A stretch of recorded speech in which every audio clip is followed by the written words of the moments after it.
Good morning class. Economics में हम हमारा चैप्टर नंबर 20 शुरू करने जा रहे हैं, which is going to be our last chapter of our syllabus. देखिए इसका नाम क्या है, concept of consumption function, saving function and investment function. इसके अंदर अब जो है हम कंजप्शन फंक्शन क्या होता है, सेविंग फंक्शन क्या होता है और इन्वेस्टमेंट फंक्शन क्या होता है, इसके बारे में डीप स्टडी करने वाले हैं।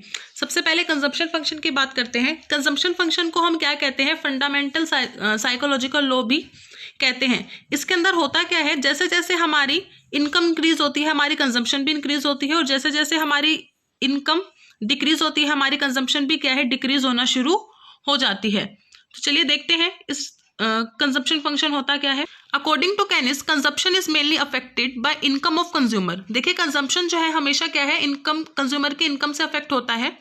Along with increase in income, consumption also increases, and along with decrease in income, consumption also decreases। ये हम सभी को पता है कि जैसे जैसे हमारी इनकम इंक्रीज होगी हम क्या है, नंबर ऑफ गुड्स डिमांडेड ज़्यादा करेंगे, और अगर हमारी इनकम ही कम होगी तो हम जो है कंजम्पशन अपनी कम कर देंगे। Consumption depends upon disposable income. Disposable income is derived bye deducting direct tax from income. देखिए जो कंजम्पशन है हमेशा हमारी डिस्पोजेबल इनकम पे बेस होती है, और डिस्पोजेबल इनकम कैसे निकलती है कि किस तरीके से हम जो है अपनी टोटल इनकम में से टैक्सेस को माइनस कर देते हैं। This disposable income is equal to consumption and savings. Consumption function में be express mathematically in following form. Consumption जो आपका फंक्शन है किसका, डी का। डी मतलब यहाँ पे disposable income.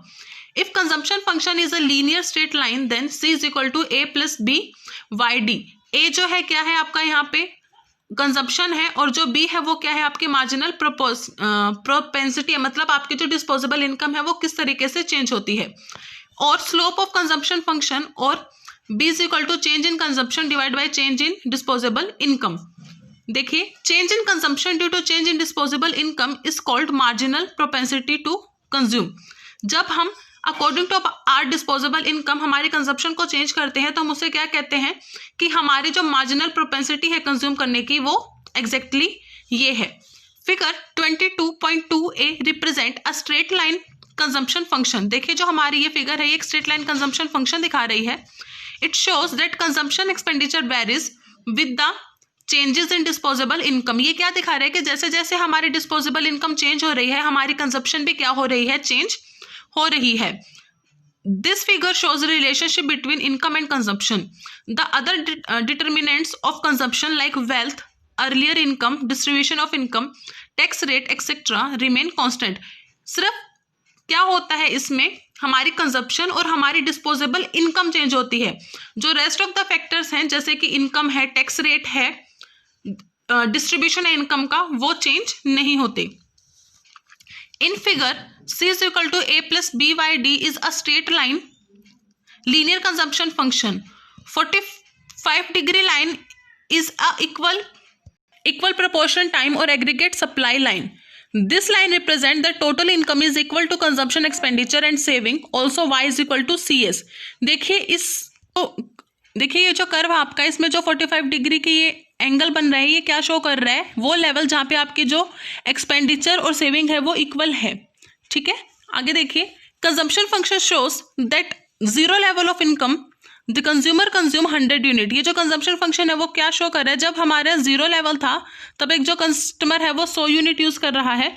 It is called autonomous consumption, therefore at zero level of income there is no saving. ये क्या है, ऑटोनोमस कंजप्शन है, जिसका मतलब क्या है कि इस समय हमारी कोई भी सेविंग नहीं है। This variable is represented by fixed consumption. ये जो है क्या है, हमारी फिक्स्ड कंजप्शन है। When the level of income is 150, देखिए जब हमारी लेवल ऑफ इनकम 150 है, सेविंग्स आर जीरो, उस समय क्या है, हमारी जो सेविंग है वो बिल्कुल जीरो है। Okay, at this level of income consumer neither saves nor dissave. इस लेवल पे क्या है, कस्टमर ना तो कुछ बचाता है और ना ही कुछ खोता है। This is break even level of income. ये क्या है आपका, ब्रेक इवन लेवल है। Before break even level society डिसेव।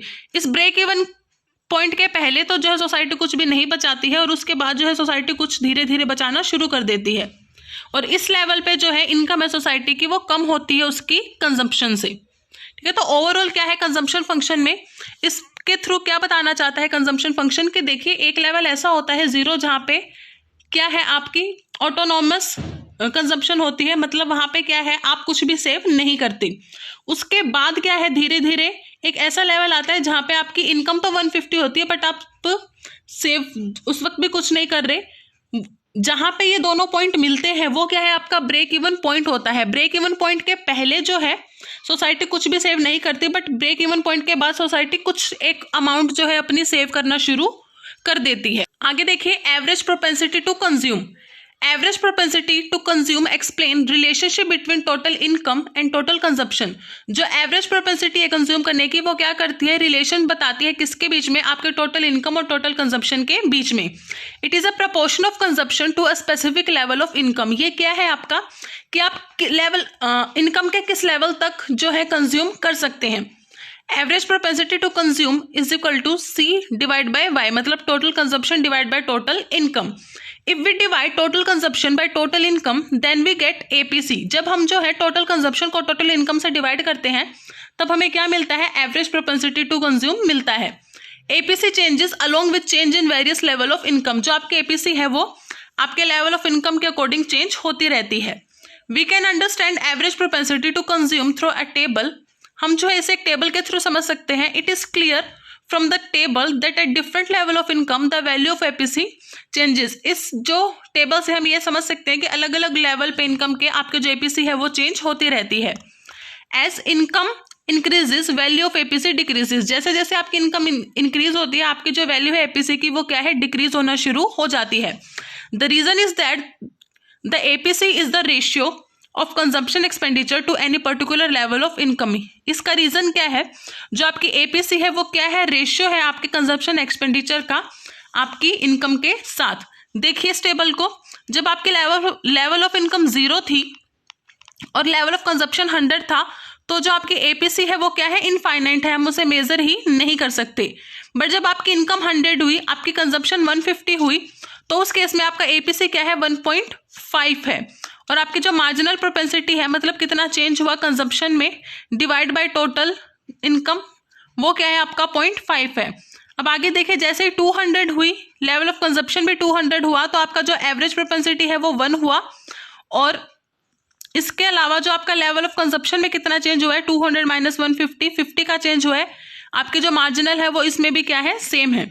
तो देखिए ओवरऑल जैसे जैसे आपकी इनकम इंक्रीज हो रही है, आपका जो average propensity curve, average propensity to consume है वो कम हो रही है, और मार्जिनल प्रोपेंसिटी टू कंज्यूम हर सिचुएशन में क्या है, बिल्कुल सेम है, इक्वल है। अब देखिए मार्जिनल प्रोपेंसिटी टू कंज्यूम होता क्या है। The ratio between the change in consumption and change in income is termed as marginal propensity to consume. जो रेशियो है आपका आपकी कंजम्पशन के चेंज में और इनकम के चेंज में, वही क्या होता है, मार्जिनल प्रोपेंसिटी टू कंज्यूम होता है। In simple terms, MPC is nothing but additional consumption due to additional income. हम क्या कह सकते हैं, MPC और कुछ भी नहीं है, बस क्या है आपकी कि आपकी ज़्यादा इनकम होने से आप कितना ज़्यादा कंज्यूम कर सकते हैं, वही है। MPC होता क्या है, change in consumption divide by change in. Therefore, marginal propensity to consumer is the ratio of change in consumption to a change in income. इसलिए हम जो ये कह सकते हैं कि जो MPC है वो क्या है, आपके कंजप्शन और इनकम के बीच में जो चेंज हुआ है उसका ratio. MPC shows that change in consumption which is due to unit change in income. MPC जो क्या दिखाता है कि आपके एक यूनिट इनकम में चेंज होने से आपके कंजप्शन में क्या चेंज हुआ। The value of MPC varies between 0 and 1। जो आपकी वैल्यू है MPC को वो 0 और 1 के बीच में वेरी करती रहती है। It means that with increase in income by 1 rupee consumption expenditure increases by 70 पैसे ओनली। देखिए अब जो लास्ट आपकी दिखाई गई है इसमें, वो देखिए एवरेज क्या है, 0.7 है। ये क्या शो कर रहा है कि अगर आपका 1 रुपये इंक्रीज हो रहा है, ठीक है, अगर आपका 1 रुपये इनकम में इंक्रीज हो रहा है, तो आपके जो कंजप्शन एक्सपेंडिचर हो आप 70 पैसे इंक्रीज कर रहे हैं। MPC shows slope of consumption function. Table 20.1 shows how to calculate MPC. इस टेबल में हमें दिखाई गई कि हम MPC कैसे कैलकुलेट करते हैं। It is clear from table that in a straight line linear consumption function, marginal propensity to consumer remain constant and different level of income. इस टेबल से हमें क्या पता चलता है कि अलग अलग लेवल जो है इनकम के, उन हर लेवल पे हमारा जो MPC है वो हमेशा कांस्टेंट रहेगा। Figure 20.3a shows this fact. According to Keynes MPC is constant in short period. Keynes ने क्या बोला है कि एमपीसी जो है शॉर्ट पीरियड में कांस्टेंट रहती है। At this stage APC is greater than MPC. As per various economist APC is always equal to MPC in long run. The MPC for linear straight line consumption function is equal to its slope. देखिए Keynes ने बोला है कि जो MPC है वो short period में ही constant रहती है या फिर वो क्या रहती है एपीसी से कम रहती है, बट लॉन्ग रन में जो है ये दोनों क्या है आपकी हमेशा इक्वल रहती है। देखिए in figure 20.3b N Q divide by R Q, N Q divide by R Q is the slope of consumption curve. Here NQ is equal to change in consumption AC and RQ is change in income. In the same figure APC at point R is equal to OC1. देखिए OC1 divided by OY1 and at point N OC2 is equal divided by OY2. C curve is more flat at right hand side which shows decreasing APC. देखिए जो C curve है consumption curve है वो right hand की side ज्यादा झुका flat है, जिस वजह से हम क्या कह सकते हैं कि जो एपीसी है वो क्या हो रही है कांस्टेंट डिक्रीज हो रही है। Figure 20.4 is a linear consumption function OC is equal to B Y. Point of origin of both axis is 0। Here long run AC is equal to MPC. This is called long run consumption function. इसमें देखिए आपके जो AC है वो long run MPC के equal है, जिससे क्या शो होता है कि ये जो है दोनों लॉन्ग रन फंक्शन में क्या रहती है हमेशा इक्वल रहती है। तो स्टूडेंट्स यहाँ पे हमारा कंजम्पशन फंक्शन फिनिश होता है। ओवरऑल कंजम्पशन फंक्शन होता क्या है दोबारा बता देती हूँ। जैसे जैसे हमारी इनकम इंक्रीज होती है हमारे जो कंजम्पशन है वो भी क्या होती है इंक्रीज होनी शुरू हो जाती है, और जैसे जैसे हमारी इनकम डिक्रीज होती है हमारा कंजम्पशन भी क्या है डिक्रीज होना शुरू हो जाता है। इसके अलावा हमने यहाँ पे एवरेज प्रोपेंसिटी टू कंज्यूम पढ़ा है, जिसका मतलब क्या है कि टोटल इनकम और टोटल कंजम्पशन के बीच में क्या रिलेशनशिप है, और ये डिराइव कैसे होता है total consumption divide by total income. इस टेबल में आपने ये देखा भी है। इसके बाद हमने पढ़ा मार्जिनल प्रोपेंसिटी टू कंज्यूम क्या होता है। मार्जिनल प्रोपेंसिटी टू कंज्यूम क्या होता है कि एक यूनिट इनकम में इंक्रीज होने से आपका जो कंजम्पशन एक्सपेंडिचर है वो कितना इंक्रीज हुआ है, ये आपका मार्जिनल प्रोपेंसिटी टू कंज्यूम होता है। ओके स्टूडेंट्स, तो अब हम हमारा नेक्स्ट टॉपिक करते हैं सेविंग फंक्शंस कि सेविंग फंक्शंस क्या होते हैं। देखिए सेविंग फंक्शन क्या है। Saving is nothing but residual of income after consumption. Saving क्या है कुछ नहीं है, बस क्या है कि कंजप्शन के बाद हमारी जितनी इनकम बची है वो क्या है हमारी सेविंग है। y is equal to C plus S and s is equal to Y minus C. आगे देखिए y यहाँ पे जो है इनकम है आपकी, c जो है कंजप्शन है और s क्या है आपकी सेविंग्स है। Okay, Putting the value of c in equation 1, we can get y is equal to यहाँ पे जो है हमने क्या किया c की वैल्यू लिख ली a प्लस बी वाई। ठीक है, जब हमने इस वैल्यू को इक्वेशन 1 में पुट किया तो हमारा क्या आया y is equal to a plus B Y plus S. That means s क्या है minus a plus 1 by minus B Y.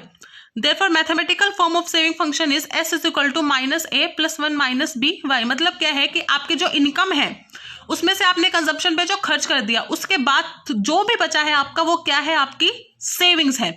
अब आगे एवरेज प्रोपेंसिटी टू सेव कैसे निकाली जाती है, बिल्कुल वैसे ही जैसे आपने एवरेज प्रोपेंसिटी टू कंज्यूम निकाला था। जब आपकी टोटल सेविंग को आप अपने टोटल इनकम से डिवाइड करते हैं तब आपकी क्या है एवरेज प्रोपेंसिटी टू सेव निकल के आती है। जैसे देखिए पहले जब आपकी इनकम 0 थी, कंजप्शन 100 थी, सेविंग कुछ भी नहीं हो रही थी, पर जब आपकी इनकम 100 हुई कंजप्शन 150 हुई, उस केस में आप सेव क्या कर रहे हैं नेगेटिव 50 कर रहे हैं, मतलब आप अपनी इनकम से ज्यादा क्या कर रहे हैं स्पेंड कर रहे हैं।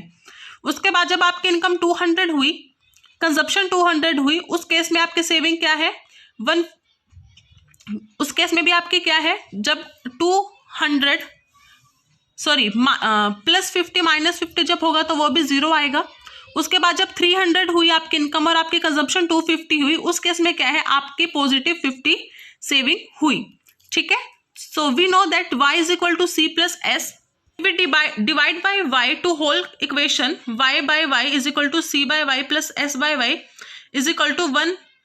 तो उससे क्या आता है 1 is equal to APC plus APS. मतलब आप क्या कह सकते हैं कि जो आपका 1 है वो किसके इक्वल है average propensity to consume plus average propensity to save. और यहां से आप एक और निकाल सकते हैं कि एवरेज प्रोपेंसिटी टू सेव क्या होता है 1 minus average propensity to consume. Okay, ये आपका एवरेज प्रोपेंसिटी हो गया। उसके बाद मार्जिनल प्रोपेंसिटी टू सेव क्या होता है, बिल्कुल वैसे ही आपके सेविंग में क्या चेंज हुआ है आपकी इनकम में चेंज होने से, वो क्या है आपका मार्जिनल प्रोपेंसिटी टू सेव है।